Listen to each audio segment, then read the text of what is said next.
Circuits. My name's Kayla. My name's Cindy. I'm Dustin. And today we're going to expand on our last lesson. Oh wait, call timeout, which I forgot to warn you guys, I call a lot of timeout. So if you actually want to practice saying your name, say your last name. Okay. Oh, okay. So you want us Like, yeah. I'm Miss McGrath. I'm Miss Liz. I'm Mr. Johnson.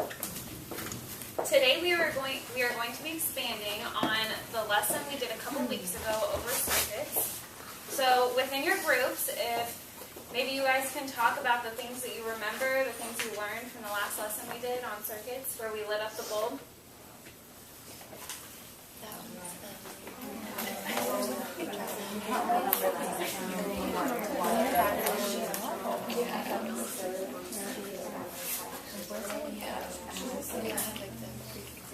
All right. Has everyone talked about the last lesson we did a little bit? Feel like you remember a couple of good things. Does anybody remember a good thing about the lesson we did? Something you Can I call learned? timeout? Yeah. So are you assuming Well, I just the wanted to kids refresh. have learned about circuits? Yes. Okay. So you're not, so you should say the lesson that Ms. Bowman taught you, is that what you mean? Yes. Because you guys we're only going to teach you one lesson. Oh, okay. Well, I thought that the other class teacher taught the first lesson. Oh, so you want them to explicitly remember what they learned on Monday? Yes. Oh, okay. Oh, perfect. Say that. Say that. Okay. Okay, good. All right. Good. So, does anyone want to share with the whole class one thing that they learned on Monday during the lesson? Which can be the last circuit. Like when the MSU students were already made through. Yeah.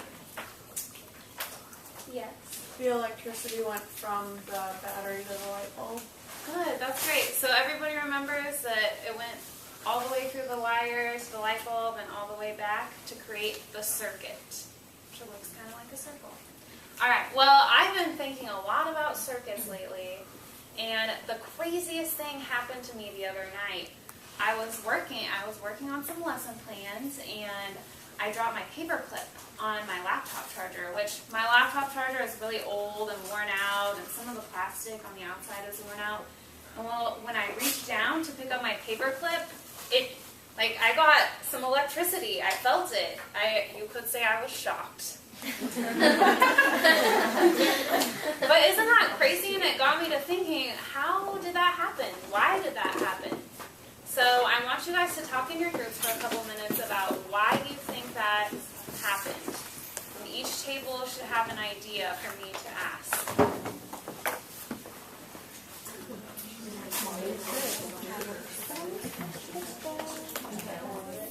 Outlet.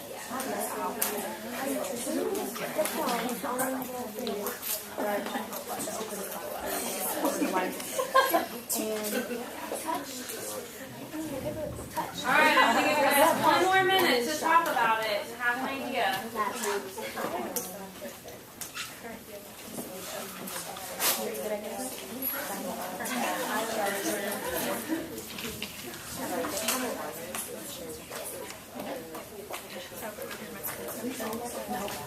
All right, eyes on me if you're ready.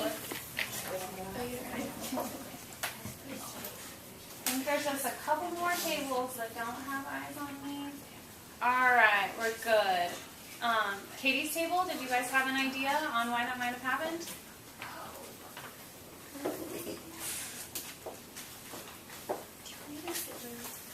Okay.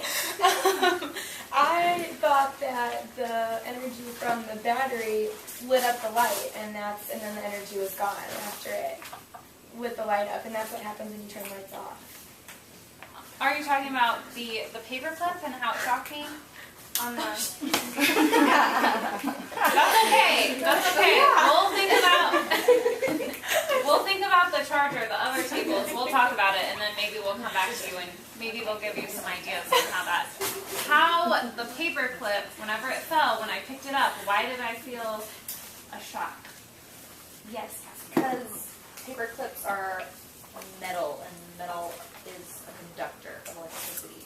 conductor. That's an interesting word. I think that's a really cool idea, and I think our lesson we're going to see if that's true or not. Yes. What's a Emily? conductor?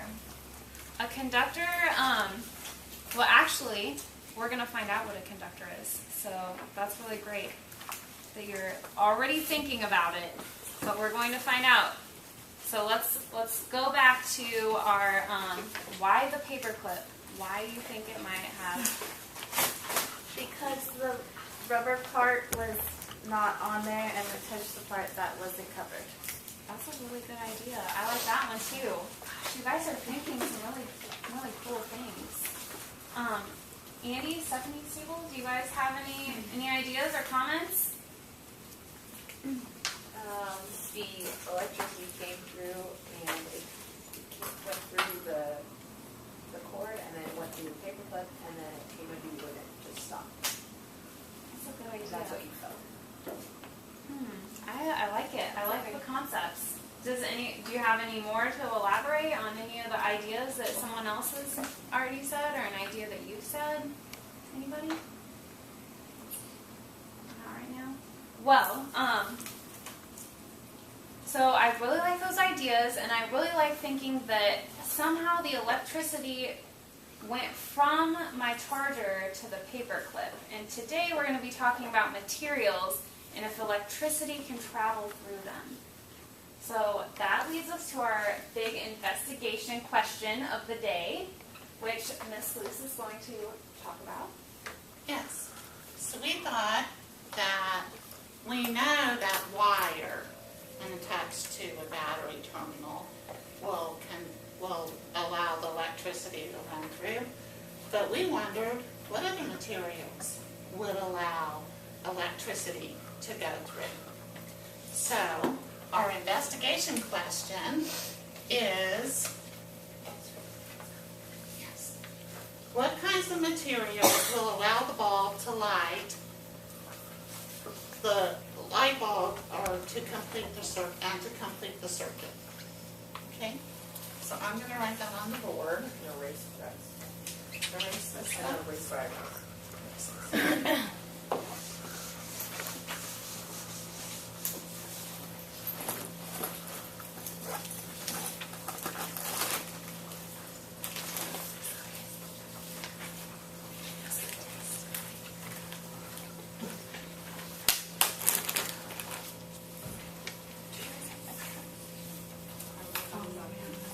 There's a second one that was moved out.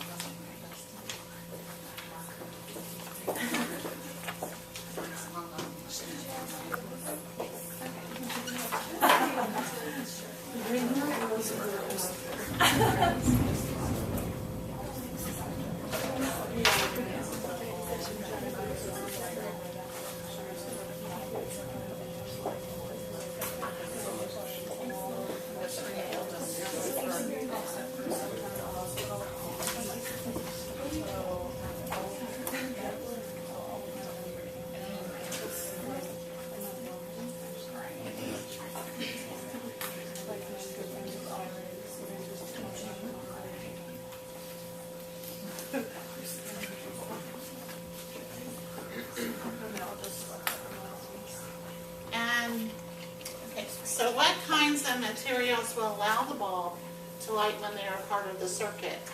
And on your half sheets, there's a second part to the question. Can anyone read that?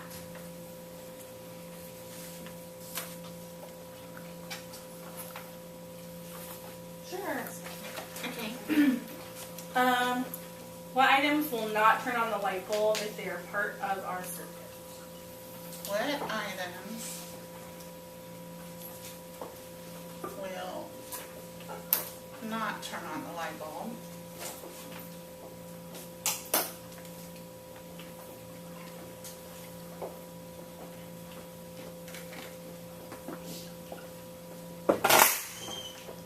If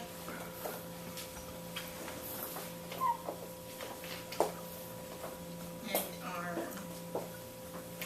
a part of the circuit. So I'm gonna call it timeout. Oops. Okay. The writing of the IQ on the board is taking a lot of time, Mm-hmm. and that probably what would happen is you'd lose kids during the Okay. time. So we may want to think about either having it already written on like a piece of chart paper that you go in, or they all have smart boards, or you could have it on a like a slide. Okay. And it might work if your IQ is a little shorter, but yours, you know, and it's great. Yours is that's a good IQ. It's just long, and it's taking a lot of time, and you'll lose the kids So they while have it you're on the writing. smartboard. Okay. So I would probably just use the smart board, or have it already written on chart paper. Okay, great.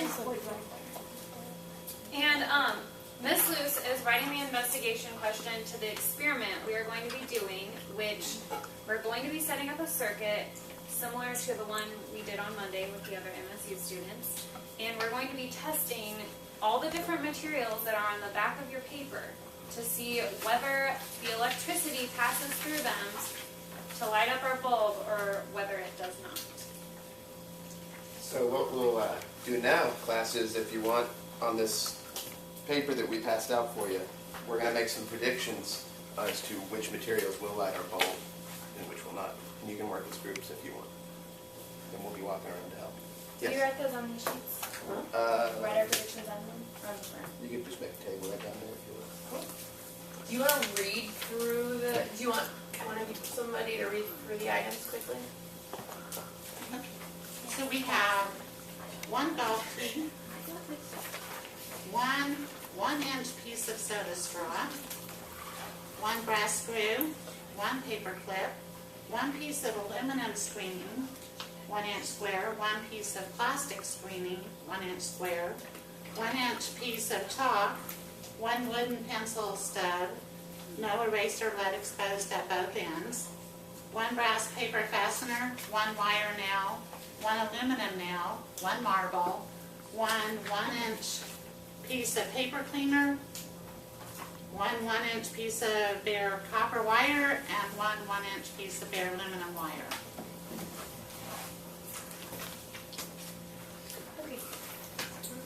And it's also supposed to say pipe cleaner instead of paper cleaner. Okay, can you guys make that correction? It's one 1-inch piece of pipe cleaner.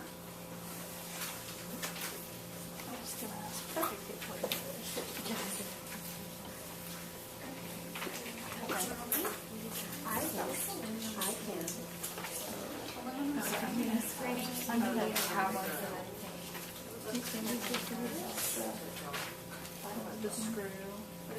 The brass screw? Yeah. If you think about in your house, Anything with like some sort of gold. We'll do that, yeah. Sure. Not Well, for any of your No, it doesn't have the eraser. Does it have like the metal part of the eraser? This is no eraser, so the eraser part is gone. Right, she's let on both sides. Right, let it go.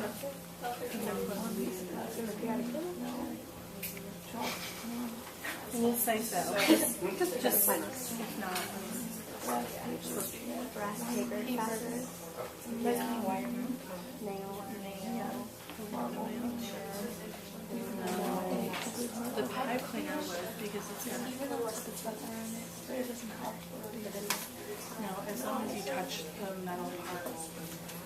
I mean, all that is like a piece of aluminum. So, who can tell me what they think might light up? Emily. No, never mind. I don't want. Did you have a question? Yes.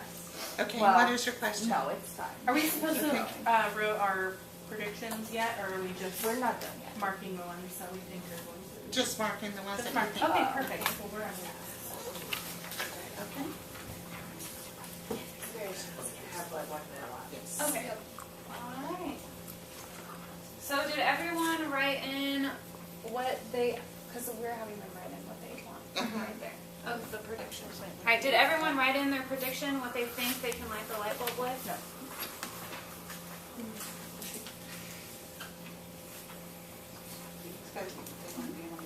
Can we just list them? I can't write all those down.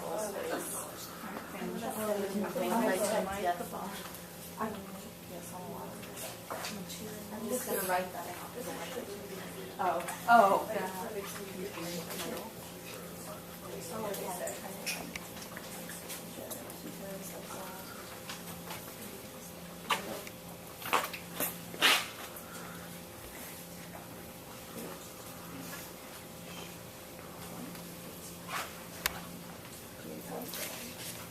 Okay, we're gonna end you.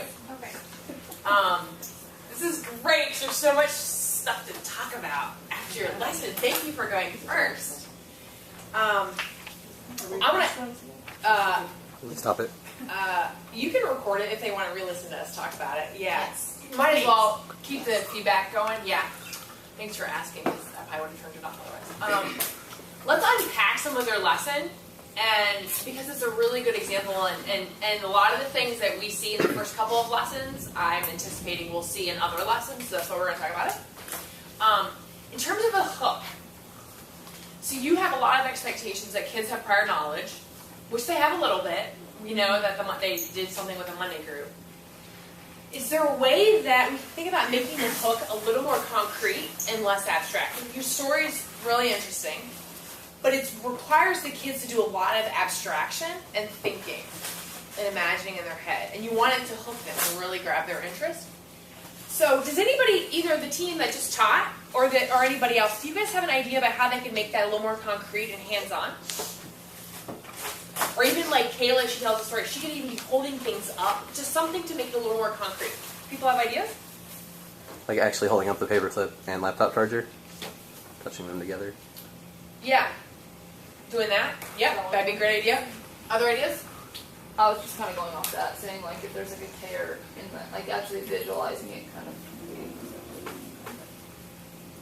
Does that make sense? No. Like what? Do y'all Like get the it? damage part on the laptop charger was very visible. Oh, okay, yeah. And what a lot of people have done in the past is if, like, let's say if you want to use a paperclip, they actually make one out of cardboard, like a big paperclip, or like the magnet group may make like a big magnet and they like color it red. Just make everything even bigger to magnify it and to help the kids understand what they're doing and also to interest them because it's like, oh, it's a giant paperclip. It's kind of cool looking. That's an idea. What if they had big picture of the two things on this? Yeah, you could do a picture on the smartboard. Yeah, so those are some ideas. Good. What's your idea? What if you actually like kind of stage it to make it seem like that actually happened in the room? You're like, okay, we're gonna get started. Let me just plug in my laptop. Oops, like paperclip, and then you act like you get shocked by it, and then you're like, that really hurt. What just happened? And then you kind of go from there. Yeah, that'd be cool. The only like little bit of a teacher concern in my teacher brain is safety. Mm-hmm. And these are 4th graders, and we don't want them going and doing that and shocking themselves. Yeah, right. So let's think. Well, let's talk about your hook. I think your idea is really good. Let's talk about it. The other thing that I want us to talk about is, so in terms of their instructions, again, it was a little bit of abstract what we were doing. And so this requires a lot of cognitive thinking on the part of the student to figure out, okay, I have to understand what these items are, and then I have to understand if the items are going to create the light bulb to light up. Do you guys have ideas about how they can make that a little more concrete? The part that I was confused about was with what we were supposed to be specifically doing, because I think I heard Dustin say, oh, you could just make a list or write it at the bottom Yeah, or it should have whatever. been more clear. But then about that. Cindy said, no, we're not doing that right now or whatever, so Mhm. there was just some confusion as to what we were specifically supposed to be doing, where, Mm-hmm. and stuff like that. Mm-hmm. Yeah. Mm-hmm. Grace? I think maybe less materials would make it easier for the student to decide which ones they Or a different set of materials that are just the materials that we're going to be trying to use. Yeah, I mean, I have all these materials in little baggies. You guys could have actually pulled them up and showed the kids the activities, the materials. I would either show the kids the materials or have pictures of the materials. I would cut down a little bit of the language. Think about, this is a Title I school. It should be everybody up through 5th grade. The language should be as simple as possible. So you don't really need the 1-inch square. You don't need, just making it very simple, because that's cognitive work to try to interpret what it is and then the level of if it'll light up the light bulb. So either holding up the objects, having them on the table for the kids to look at, or you could have pictures. That'd be cool. Yeah, and I like your idea about maybe just like clarifying the instructions. That sounds good.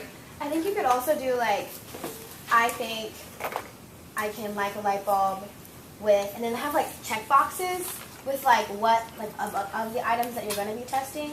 And that way they like know, like you can like check like, oh, I think the golf tee is going to conduct electricity. Like they can check it. And that way they know it's like not as like flipping it over and trying to. Yeah, going with that, it was kind of difficult to write. Like I think that it can because of this and then this. So maybe if you did it next to them with the. I like. Yeah, the flipping idea is a great one. The checking one. Something along those lines, like. Yeah, I hear what you're saying. I think there's always a tension with like dumbing it down because we do want the kids to practice writing. Checking would probably be appropriate for first grade. Yeah, I think like the simplifying is a great idea. I don't know about the checking, and maybe that would be okay sometimes. I really do want us to actually give the kids an opportunity to write it out, but I hear what you're saying. Yeah, so maybe having them on the same page. Good, great. Okay, good job, you guys. And what were some of the effective teaching moves that you noticed so that they don't feel too discouraged about their lesson? What were some of the, and I'll point out, the way that Kayla responded to Emily's comment was really good. So you're going to say? Okay. No. But I was going to say, I really liked how you were like one with us, like you like walked around and like were talking to us, like coming up to our tables, like as we were talking to you, instead of just, and like Cindy, you were walking around, like looking at what we were writing, and I really liked how. Yes, everybody needs to do that even more. I know it's awkward. Like you need to ask questions to your students in here. Yeah. So I know it feels awkward, but you have to go up and say, Andy, what are you thinking about? Read me your prediction. What does your prediction say? Don't just go up to a group and say, hey, do you guys have good ideas? You need to interact with individual students. Okay? Okay, well here's another thing that do we only have literally 15 minutes like in our actual classroom that we're going to? That wasn't enough time for everyone to get through, the even just the engaged portion. Because like he didn't get to talk very much about the predictions, like he didn't get to talk about like activating prior knowledge of like things that they know about. Like is this the time frame that we're in there? Because I feel like they didn't even really get to get through their lesson. Well, you'll have an hour. Okay. And the way, when we're doing it in here, it's a little bit different because you won't have 15 minutes for the engage. You won't need 15 minutes for the engage in that classroom. Your 15 minutes in here, because I want everybody to have a chance to teach. When you're in the classroom, it'll probably be Kayla will be doing the engage, Dustin will be doing the explore, and then Cindy will be doing more of the explain, and you'll kind of like jump in and help each other. But here, to give everybody a chance for every lesson, everybody's doing it. The writing on the board took a lot of time.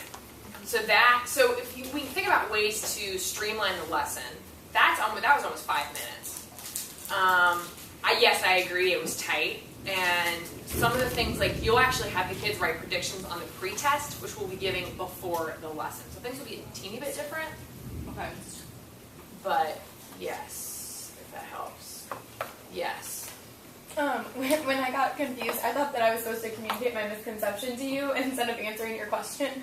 And that was completely bizarre, but I mean, if that ever happened, you handled it so well. You were like, wow. Like you just floated it. You weren't like, what are you talking about? You know, it was really a good save.